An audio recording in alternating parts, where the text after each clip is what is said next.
Hello, my name is Steve Pretty. I'm a musician and composer and performer from London. Welcome back to my podcast, Steve Pretty on the Origin of the Pieces. This is the show that helps you to hear and understand music in new ways.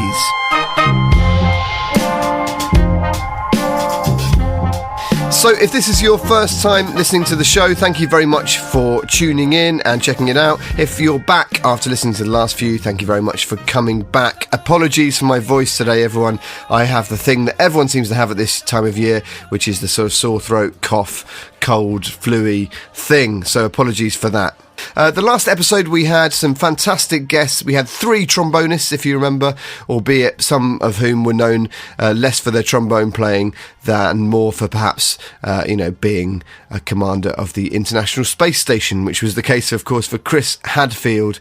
We had Chris Hadfield on the show, so if you haven't heard that one, do go back and have a listen. For those of you who don't know Chris Hadfield, he was the astronaut who played David Bowie's Space Oddity on the space station. Quite something. And we had a really interesting chat about changing guitar strings in space and the logistics of music in space and exploration and music and the links between those two things. It was really, really, I found it fascinating, and I think some of you guys did as well. I've had some lovely feedback about that, so thank you very much. But we also had, of course, Rosie Turton, who is a fantastic trombone player and composer, and we talked about, how the trombone works and made some fun and silly noises and some very beautiful noises there. And of course, Steve Thompson from the band 1201 Alarm. Now, you may remember from that episode that Steve had his music loaded aboard the Pegasus lander, ready to be the first album on the moon. But unfortunately, if I'm talking to you now in sort of early mid-January 2024, and you may have seen in the news that unfortunately that Pegasus lander did not make it to the moon. It is currently somewhere orbiting the moon / in deep space somewhere, heading out across the cosmos. So unfortunately, Steve's music did not make it to the moon this time. Maybe next time. But what an amazing thing to have your music aboard a spacecraft sort of gone AWOL, heading across the solar system to who knows where. So commiserations to Steve, but also what an amazing thing to do, to have an album aboard a spacecraft heading out. Amazing. So if you haven't checked out that episode, I do suggest you go back and check it out. Really interesting stuff there. And of course the previous episodes as well. We had Nitin Sawhney, we've talked about Death Grind, we've talked about music from South Africa, all over the place. So yeah, please do go back and check those out if you haven't already.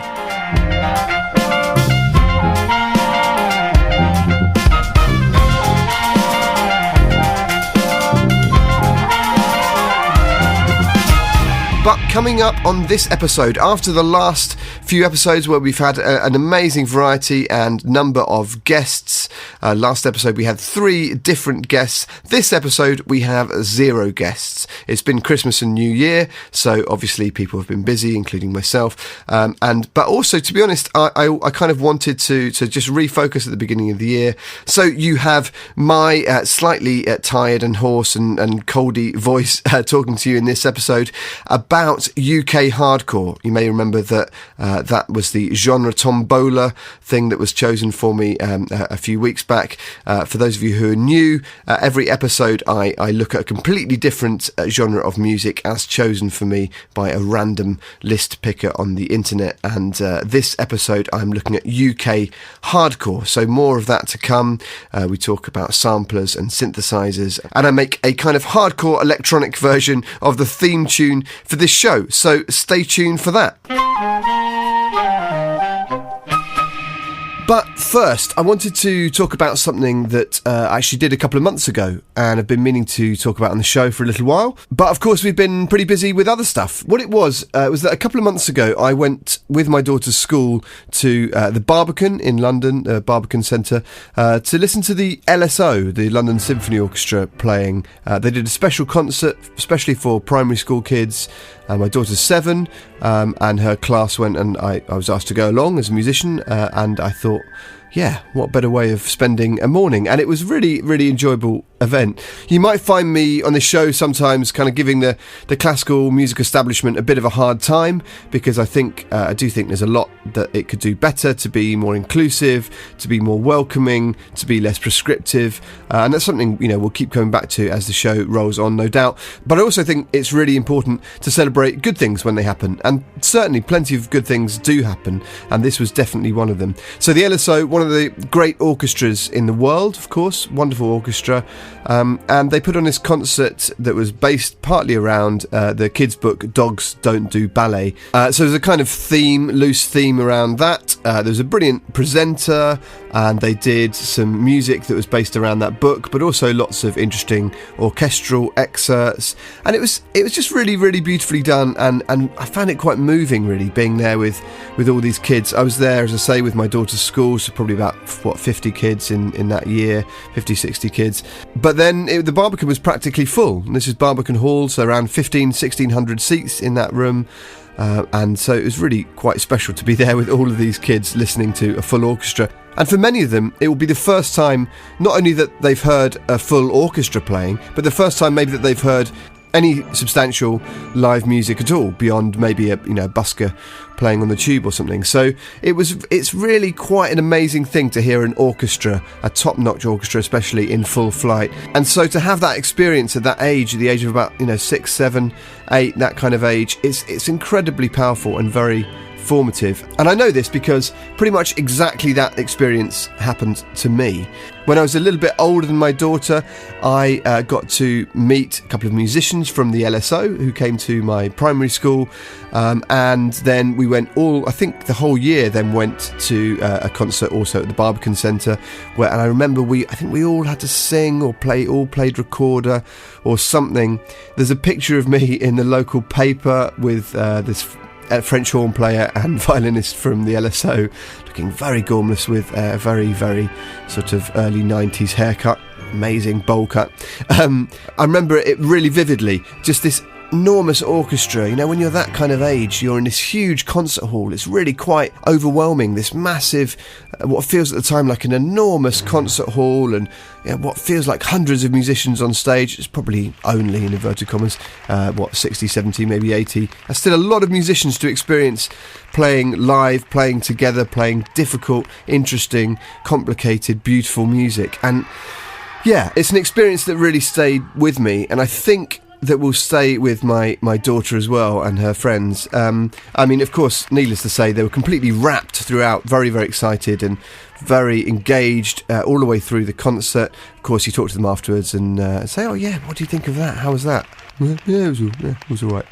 That's nothing more than that. But nevertheless, watching their faces and seeing them concentrate on this music in this, very kind of formal concert hall environment was really quite something. And absolute hats off to the LSO for being so inclusive and doing so well at bringing the kids with them. And for me, above all, for not being afraid to have a sense of humour when it comes to music, because there was a couple of really lovely moments in the show, one of which involved getting a kid up from the audience to do some sort of shenanigans with the presenter and a couple of musicians, which was really enjoyable. And the other of which was when the harpist, I saw him sneak off in the penultimate tune. I thought, this is interesting. I wonder what's going to happen now. He snuck off and he came back on dressed in full dog costume, on all fours, climbed up the stairs to the Barbican stage, and then got up onto his harp and did the most beautiful harp cadenza. Absolutely stunning harp playing,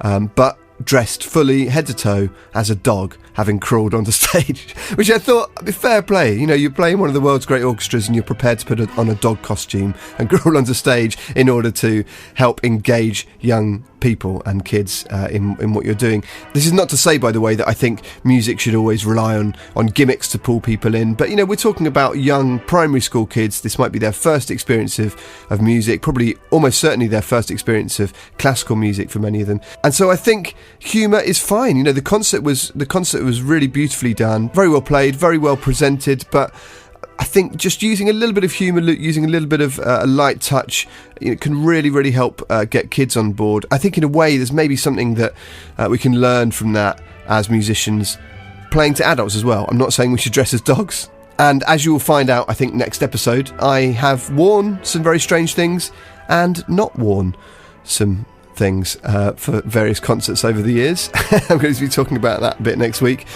But yeah, I think nevertheless, I think not being afraid to have fun with music is really important. And for me, taking music seriously and having fun are not mutually exclusive, and so I think that's something that we as musicians would do well to remember. We can take our art seriously but also have fun with it. I mean, it's music after all. I mean, if we're not having fun with it on some level, what are we doing it for? Anyway, so there we are. Thank you once again to the LSO for the opportunity that all of those kids had to hear a wonderful orchestra playing live in a concert hall. And thank you to my daughter's school for organising the trip there. And yeah, everyone involved. It was really quite something. And I'm really grateful to everyone who made it happen, because it's a lot of work staging a full orchestral concert for 1,500 kids. So well done to the LSO, well done to the Barbican and all the schools and institutions involved.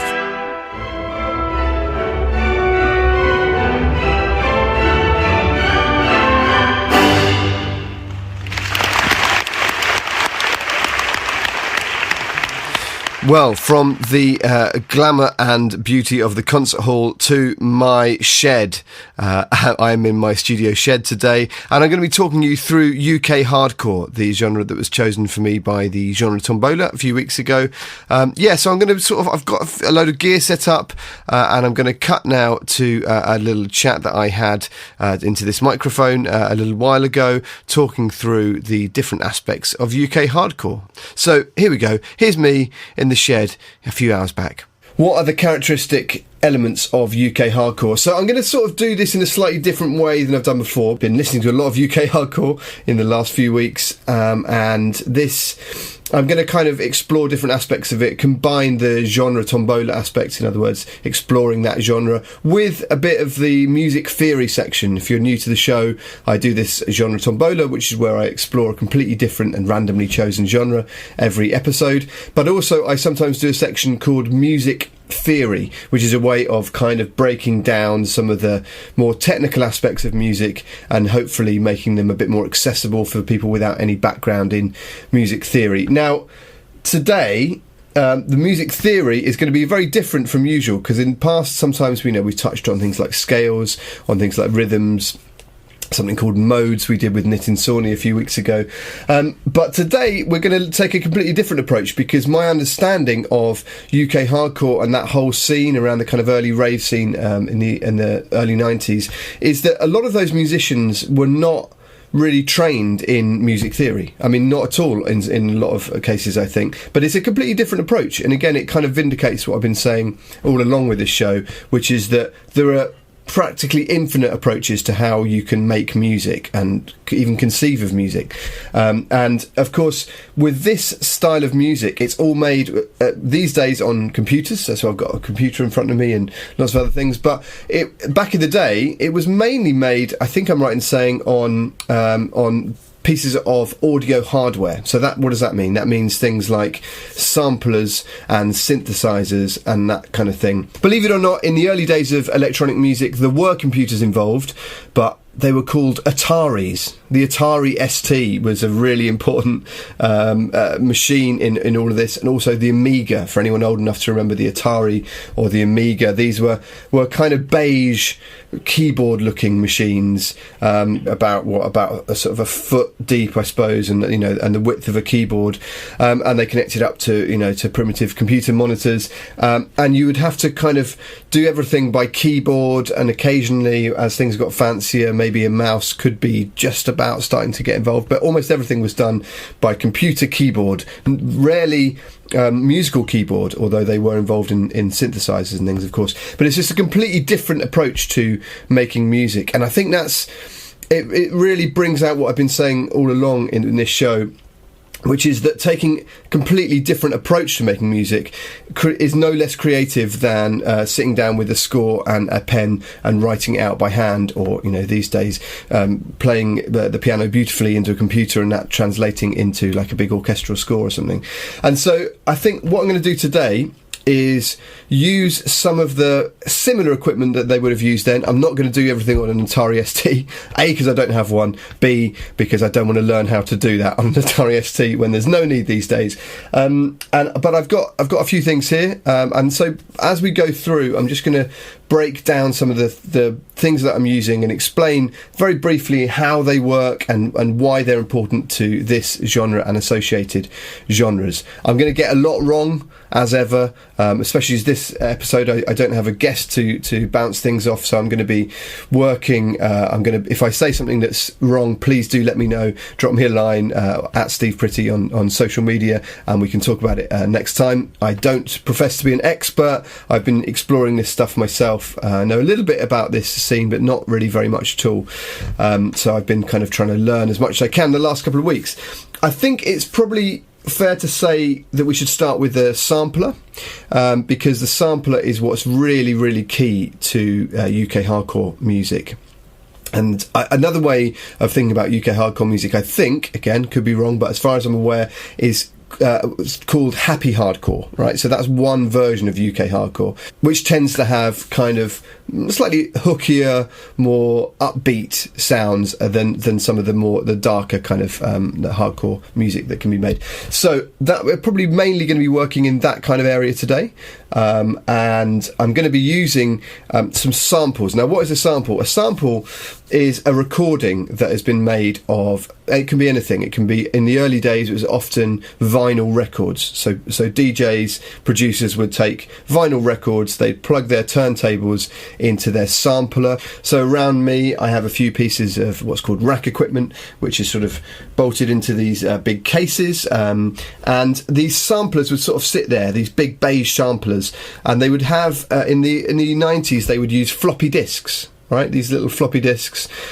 which for those of you too young to know what those are, they are kind of square bits of plastic that can contain, for those of you who are computer literate, they contain between 1 to 1.5 to 3.5 megabytes of data, right? So they're digital bits of gear. And to put it in context, if you've got a standard, fairly bog standard computer laptop, the minimum it will have these days, the absolute minimum on most computers these days in terms of storage, is 256,000 megabytes. So it's quite a different setup to 1.5 or 3.5.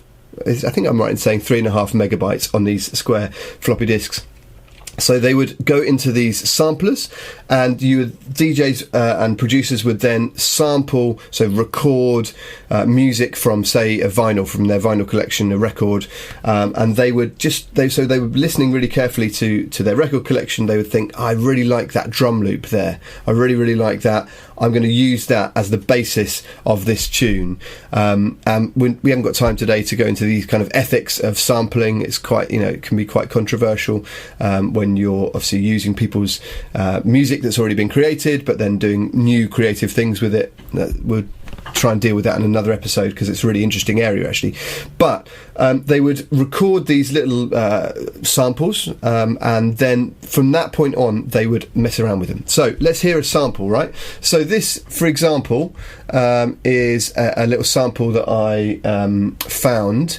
So I didn't have time to go and record it off a record or anything, but this is one that someone else has recorded, I think, off a record at some point in the past, and it goes like this.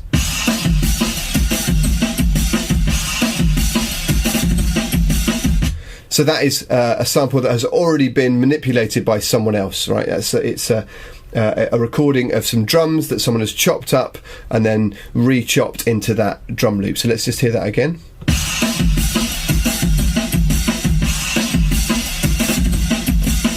So you can hear it's got a kind of really interesting combination of a very organic drum quality. It's a real drum kit being played possibly there and recorded, but then it's got this very computerized, mechanized sort of almost machine gun effect as well. And so so we've now got that sample, and what we can then do is chop that up further, right? So we've got that sample in the drum loop. I can make some chops with that. It goes like this. So on this over here, I've got, this is, today I'm, as I say, I'm mainly using this in the computer, but back in the day, you would have had this big beige box, and you would then try and, through little dials, and maybe you've hooked it up to a keyboard or something like that, you would then chop it up. So there's the...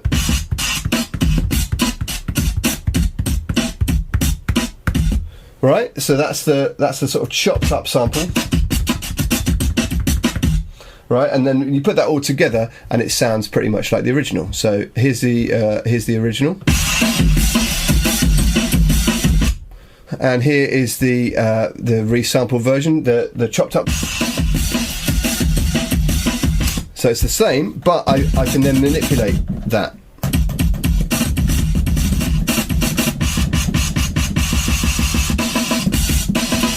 Right, and that allows me to create new drum loops with that. That allows me to manipulate it in all sorts of ways.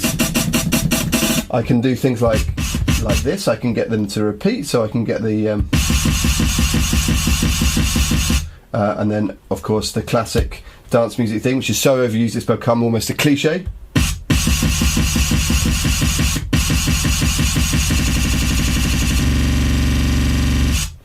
Yeah, so that's what you're doing when you've got this little sample, and that's recorded to a floppy disk back in the day, and then played over and over again like that. So played maybe with a keyboard, maybe often with some drum pads. There's something which we'll talk about at some stage in the future, a machine called the MPC, which is very important to this kind of world, and particularly the hip hop world.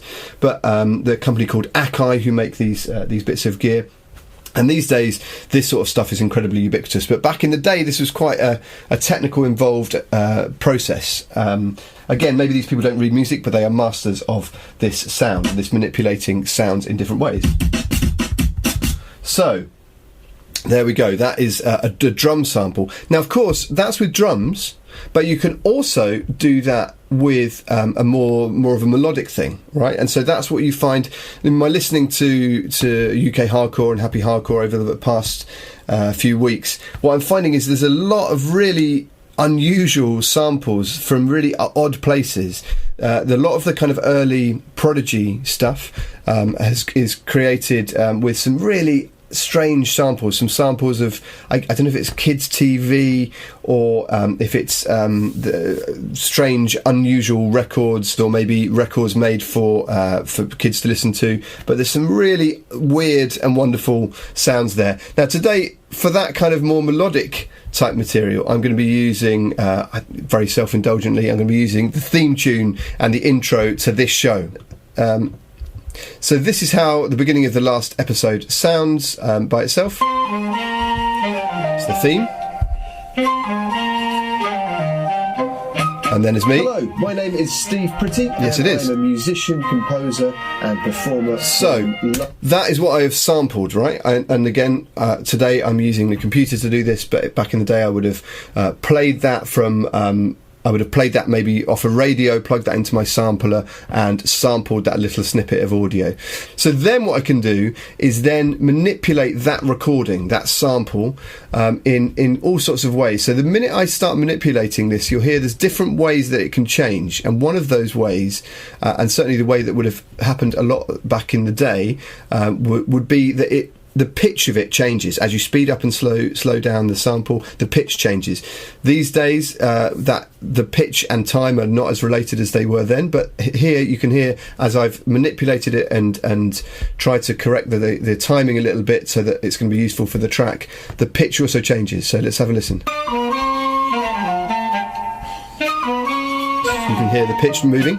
Hello, my name is Steve Pretty and I'm a musician, composer and performer from London. Welcome to my podcast, Steve Pretty, on the origin of the pieces. Now you can hear the pitch moving up and down there. That's because the way I have manipulated that sample is to chop it up into particular bits, as you'll hear now. So there's this bit. So that's one bit, which I can then loop round and round and round. And here's the next bit. And just the way that works, the pitch is slightly different. And I'm a musician. Hello, my name is Steve Pretty and I'm a musician. Hello, my name is There's Steve that Pretty bit. and I'm Here's a this bit. musician. Welcome to my podcast, Steve Pretty on the Origin. Welcome to my podcast, Steve Pretty on the Origin. And here's the Welcome next to bit. my podcast, Steve of the Pieces, of the Pieces, of the Pieces, of the Pieces. That has provided us already a lot of interesting things to start with. We've got that drum loop that owes a lot, I think, to things like jungle and drum and bass, which are genres I'm sure we'll cover at some stage, but that have, I think I'm right in saying, some relation to UK hardcore. There's a lot of the time all of those genres use something called break beats, which again is something you can hear in this original loop that we sampled.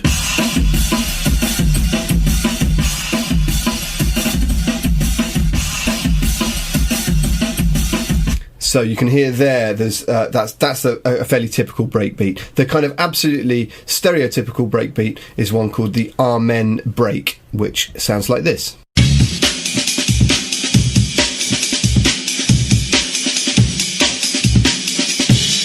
Yeah, so you can hear it's very, very similar in style to that, but these are all kind of variations of that Amen break, and that was from a record which I think was from the 60s, I think, a fairly obscure record, just a little drum break that a fantastic drummer from, I think the band was called the Winstons, I think it was, and the drummer for that band just played this really nice drum break, and then 20 years later, various producers started listening to it, thought, oh, we really like this, and then from that point on, whole genres were born. So that Amen break and its derivatives have created countless genres, some of which we'll, I'm sure, look at in this show, including this one, UK hardcore. So that is the sampler. We've got the drum break, as we heard. We can break that down however we like, and then we've also got that melodic break, that sample of me talking and of the theme tune to the show. So what we can then do is manipulate those in all sorts of different ways. So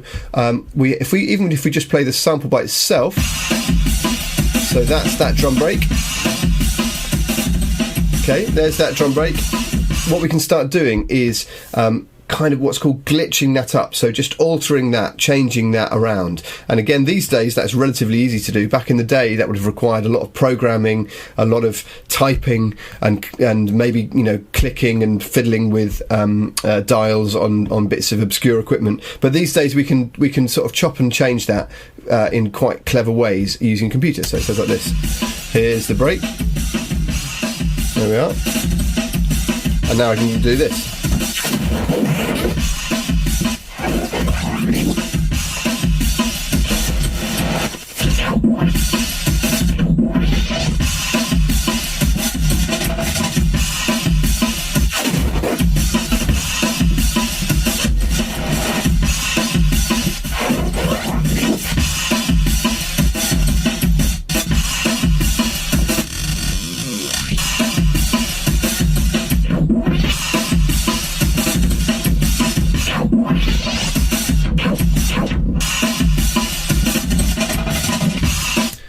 So all sorts of fun to be had with that, and that is a lot of where this style and associated styles gets its interest, its variation. You've got these beautiful classic kind of break beats that have got a great groove to them, very, very danceable, but then the producers and the composers of this music then start monkeying with the fabric of those breaks. They start messing around with it until you get something completely different, and it's that pattern recognition in the brain that we have for all sorts of music. It's one of the reasons that we as humans are so kind of addicted to music, is that we're constantly trying to determine patterns, trying to work out patterns from everything we hear. And music, when it's done at its best, I think, operates somewhere between the your brain can follow it, so it's kind of easy to understand on one level, but then when composers and producers just manipulate that slightly, it just becomes, your brain tries to work out these new patterns, and it's constantly working to find these new patterns.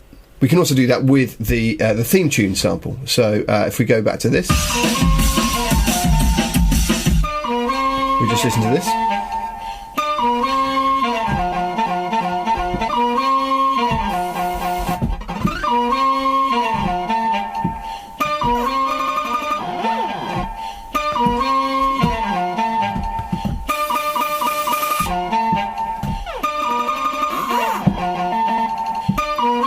You get all sorts of fun, glitchy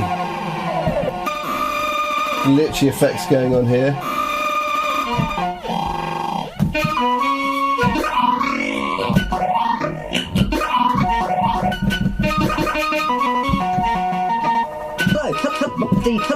The musician. Hello, my name is. Hello, my name. Hello, my name is Steve Pretty on the Origin. Welcome to Steve Pretty Origin. Welcome to Pretty Origin. Welcome to Steve Pretty. Welcome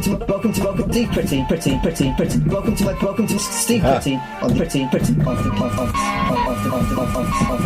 the piece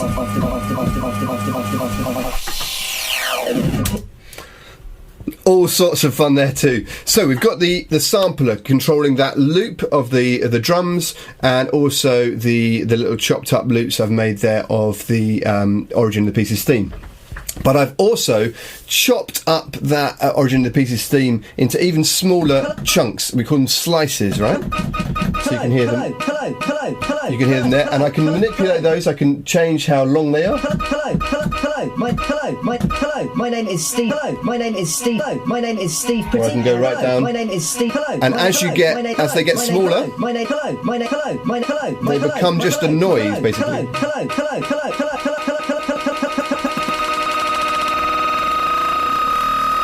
They start having their own pitch.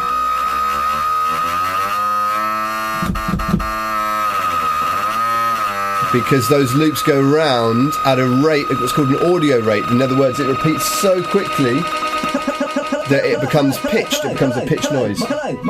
My name is Steve Pretty, and my name is Steve Pretty, and I'm a musician. Hello, my name is Steve. Hello, my name. We just go for hello.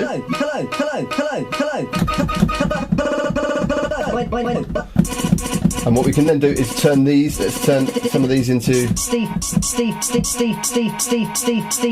There we go. We've got Steve there. We've got Pretty there. Let's just trim the beginning of that. Alright, and we can go back to find the beginning end of that.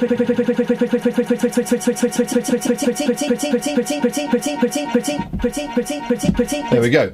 So, sampler, an incredibly powerful device, and I'm sure it's one that we're going to come back to at some point soon in the show, because there's really an amazing amount of things you can do with this. And when I discovered this in my sort of teenage years, I spent many a fun hour making a little sample and then playing it back on my keyboard. Hours of fun. So maybe some of you did that as well with your school keyboards, if you had keyboards at school like I did. Now, the other aspect, of course, of this music is the synthesizer. Now, in fact, the synthesizer is so important that Prodigy, I guess, are more of a kind of electronic punk band. That's what they're thought of now. But my understanding, again, please correct me if I'm wrong, at Steve Pretty on socials, but my understanding is that Prodigy in the early days were kind of a UK hardcore band, and you know, they were certainly very influenced. They used the samplers a lot and synthesizers. In fact, the Prodigy are named after a synthesizer. They're named after a very iconic synthesizer by arguably the most famous synthesizer company in the world, and that is Moog or Moog, and the synthesizer called the Moog Prodigy, and they managed to have the license to use that name from Moog, and so that it shows you how important synthesizers are. Now, I think for those of you who are listening who mainly listen to acoustic music of whatever sort, orchestral music or jazz or folk or whatever it might be, I think synthesizers often can get a bit of a bad name, and I understand why that is. You know, some people think of them sometimes as cheesy or as in some way not real instruments. I guess, you know, some people were kind of purists like that. I understand that, but I would say give synthesizers a chance, because all instruments are doing, every instrument in the world is a way of humans creating a tool to manipulate sound, right? And sound on a string instrument is created using a string vibrating. A sound on a brass instrument is created by vibrating air, vibrating the lips, and then the brass amplifying that. Same with the conch shells, of course. I've got a trusty conch shell on my desk in front of me, as always. So that the air vibrates from the lips, and then the shell or the trumpet is amplifying that sound. Wind instruments, similarly, with a reed or blowing over a pipe. So all of these instruments are about manipulating vibration in some way, right? And all the synthesizer does is manipulate voltage, or in the case of more modern synthesizers, digital information, so ones and zeros. But let's just stick with voltage for now. They manipulate electricity in order to create vibration. Now, of course, you need to then get that electricity out of the synthesizers and into speakers. So they do obviously need some sort of speaker to be able to be heard. But that's what's happening. They're using fluctuations in voltage to create sound. So I think it's really worth bearing that in mind when you're thinking about synthesizers. And I've got two synthesizers here, which they're called analog synthesizers, and that means that they're using voltage rather than ones and zeros to create sound. And in fact, I do have a Moog or a Moog, not the Moog Prodigy, but I thought that for this tune we should surely use the Moog. So I'm going to go up here and move over here and play the Moog. Now, what I've done with this is you can hear not very interesting sound by itself. It's just a fairly static sound, and I can change that. So the thing that's creating the vibration in the synthesizer is called an oscillator, and that is just purely the voltage oscillating up and down, and that's what creates the waveform, the vibrating air. So here we have 4 oscillators. So if we've got here's one, and we can have different shapes of sound there. We can have this, which is a very sort of pure sound. We've got this, which is it's more kind of triangular sound almost. This is called a square wave. So the shape of the sound is kind of up and down like that, straight up, across and down, and so on. Now, what we can then do is we can add a second oscillator, and once you do that, you have slight fluctuations between the two, and that's where the interest comes in the sound. You can hear already, even though they're playing the same note. Here's the second oscillator by itself, and here with the first one. You've got this slight warbly nature, which is what you get when you have more than one instrument playing together. So when you have 2 trumpets playing together, you have this same sort of what's called phasey effect, where things are not they're in tune, but there's natural imperfections between those 2 things which can move around. And in fact, on a synthesizer, you can deliberately detune things to get different warbly sounds. Okay, and then we got the same thing with a third oscillator and a fourth one. And of course, that's where the complexity lies, where you can shape the different way that these waveforms are being created, the different vibrations that each one of those is creating, and then combined together they create this very rich sound. So we're going to do that, but the way that bands like the Prodigy and lots of other similar bands in this genre of UK hardcore would often do things, again, it would be sometimes they would be sampling synthesizers, or would be sampling pianos. So they might take a sample of a chord, just a simple piano chord. In this case, we're going to do a synthesizer chord, which is going to sound like this, right? And they might take that. And then what they do, rather than playing chords like a normal pianist would, where it goes, here's one chord, here's another chord, here's another chord, let's say here's another chord. So those are all slightly different shapes of chords, and of course all the word chord means is 2 or more notes played together. So those are all slightly different shapes, But what these guys would often do is have one chord, so let's say a nice major chord. I mean, nice, it's obviously a bit funky with that sound on the synth, but there we are, that's that sound. And then they would just play that up and down in different places. So you go. So that's that same shape moved around, right? It's the same shape, the same three notes just moved up and down the keyboard. So you often hear that in this sort of style of music. That kind of thing, which is again very different from a lot of styles of music, of more traditional music, where you're thinking about the harmony, where you move from one chord to the next chord, and that creates what's called a chord sequence. But in electronic music, in UK hardcore and other genres like it, none of those things really apply, so that you don't have this traditional approach to harmony at all. Instead, you've got these samples going on, you've got a manipulation of those samples which might be pitched up and down. When I demonstrate here, you can hear that these are not in tune with one another. You can hear And I'm a musician. Hello, my name is Steve Pretty on the Origin. You can hear they're all slightly different pitches, and again that is something that is pretty common in electronic music, that the pitch is not really defined, and then you have the synthesizers, which again are often playing these what are called parallel chords, so they're moving. So they're moving that same structure up and down, and this creates a really interesting effect, which is very hard to sort of write down in traditional form. So we've got that, and then sometimes in this style, again, particularly the more kind of uplifting side of it, as I've been listening to it, I thought, okay, there's also alongside this slightly almost sort of unsettling but very dancey approach to drum loops and samplers and that kind of thing, and these parallel movement in the synthesizer. You have other synthesizers, or sometimes pianos, or that kind of thing, playing, I guess, more traditional lines over the top of this, more traditional chords, shapes, and that kind of thing. And so often you would get something like a string sound. So this kind of thing. So a synthesized string sound. That kind of slightly spacey thing, and those would often be used in breakdowns, which is what I'm going to be using today. So we've got all of these different elements to listen out for as we go through the track. A little bit of a dive into UK hardcore and electronic music more generally. Let's hear the track. Here we go.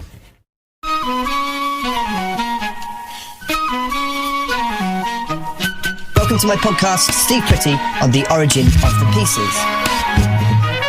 This is a show that helps you to hear. This is a show that helps you to hear. This is a show that helps you to hear. This is a show that helps you to hear. This is a show that helps. This is a show that helps. This is a show that helps. This is a show that helps. This is a show that helps you to hear, understand music in new ways. Origin of the pieces. Origin pieces. Origin pieces. Origin of the pieces. Origin of the pieces. Origin of the pieces. Origin of the pieces. Origin of the pieces. Origin of the pieces. Origin of the pieces. Origin of the pieces. Origin of the pieces. Origin of the pieces. Origin of the pieces. Origin of the pieces. Origin of the pieces. Origin of the pieces. Steve Pretty. Steve Pretty. Steve. Origin of pieces. Origin of the. Origin of the. Origin. Steve Pretty. Origin of the pieces.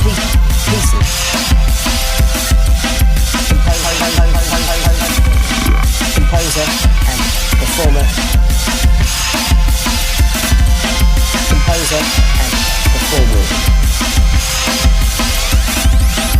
Hear, understand music in new ways. So there we are. I'm not quite sure I'm ready to put down the trumpet and pick up the Akai sampler and make my living as a UK hardcore producer quite yet, but I really, really enjoyed putting that together. So I'd love to know what you think of it. Was I miles off base? Was I kind of more or less in the right ballpark? I don't know, let me know if you're a UK hardcore fan.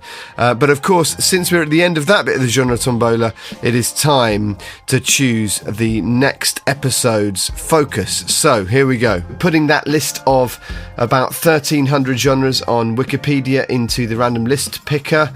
What am I going to be listening to for the next 2 weeks? Come on, I'm quite ill and tired. Let it be a nice thing. It is going to be... Okay, this is good. It is going to be cowpunk. Cowpunk. C-O-W punk.